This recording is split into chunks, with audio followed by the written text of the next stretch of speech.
Bonjour, je m'appelle Thomas. Et je m'appelle Simon. Aujourd'hui, on va vous présenter notre projet Math en Unit. Donc, nous avons eu le sujet 3, que le tour. Et on nous demande comment on peut placer deux tours sur un échiquier normal d'échecs en suivant les règles normales des échecs. Donc, si on place deux tours sur un échiquier, combien de façons ai-je de placer les deux tours sans que ces deux tours ne s'attaquent? Puis, combien de tours puis-je passer au maximum? Et combien de façons ai-je de placer un nombre n de tours? Pour aller plus loin, c'est des fous, des reines, des chevaux, etc. Donc, on commence avec les tours. Combien de façons ai-je de placer les deux tours? Donc, première observation. Si on met une tour sur une tour seulement, sur un échiquier, il y a un échiquier à 75 cases total, 8 x 8, et la tour là contrôle 15 cases, incluant elle-même. Et on trouve les cases vertes, il y a 49 cases libres. Cela est vrai pour n'importe quel endroit pour la première tour. Donc, où qu'elle soit, elle contrôle 15-4. Et la deuxième tour a donc 49 possibilités. On se retrouve avec 64 fois 49 possibilités. 64 fois 49, différents moyens de placer deux tours sur un échiquier. On arrive à un nombre 3136. Mais il y a un problème. Il faut aussi penser aux permutations. Et donc ça, c'est quand la tour T1 peut être dans une case et la T2 dans l'autre. Et là, on inverse. Et donc, vu qu'on a deux tours et qu'il n'y a que deux possibilités pour chaque permutation, on n'a qu'à diviser le résultat total par 2. Ce qui nous donne 64 fois 49 sur 2, ce qui est égal à 1568. Donc, en tout, il y a 1568 possibilités pour placer deux tours différentes sur un échiquier. Et maintenant, on va avancer dans la prochaine question. Combien de tours puis-je placer au maximum? Donc, nous, on a décidé d'essayer avec 8 tours en diagonale, comme montré ainsi. Et ensuite, on a trouvé que c'était la quantité maximale. Puisqu'il n'y a que 8 colonnes et 8 rangées et que chaque tour contrôle une colonne et une rangée. Donc, forcément, il ne peut pas y avoir plus que 8 tours. Et puis la dernière question, combien de façons ai-je de passer un nombre n de tours? Donc, comme on l'a vu, deux tours, on a 8 au carré fois 7 au carré possibilité, sans compter permutation. Pour troisième tour, on aurait 8 au carré fois 7 au carré fois 6 au carré. Et donc, comme on peut voir là, T1, 64 possibilités, 8 au carré. T2, 7 au carré, c'est le nombre de possibilités. T3, 6 au carré, etc. en descendant. Et aussi, pour les permutations, il faut savoir qu'on a calculé une permutation avec un nombre n de tours.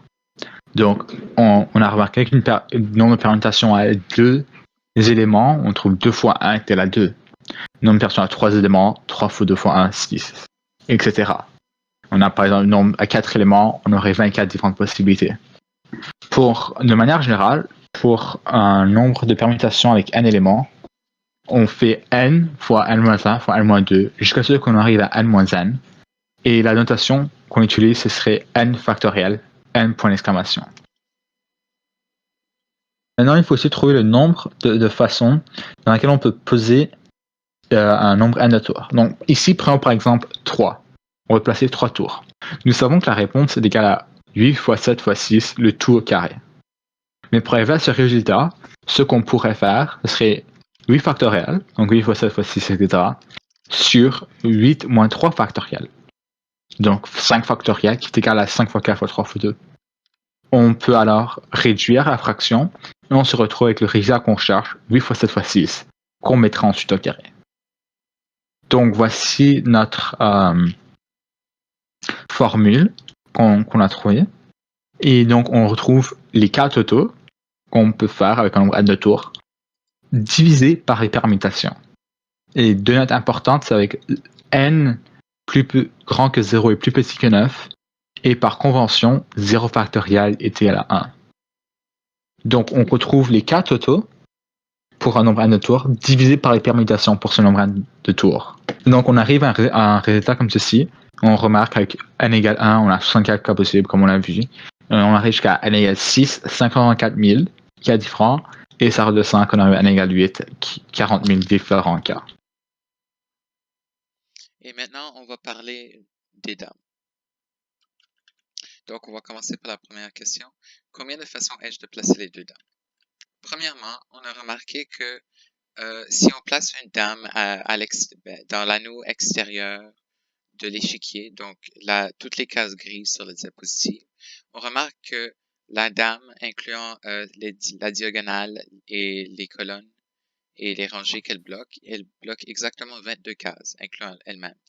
Donc la deuxième dame n'a que 42 possibilités, et dans l'anneau gris, il n'y a que 28 cases. Donc, les possibilités pour ceci sont de 28 fois 42.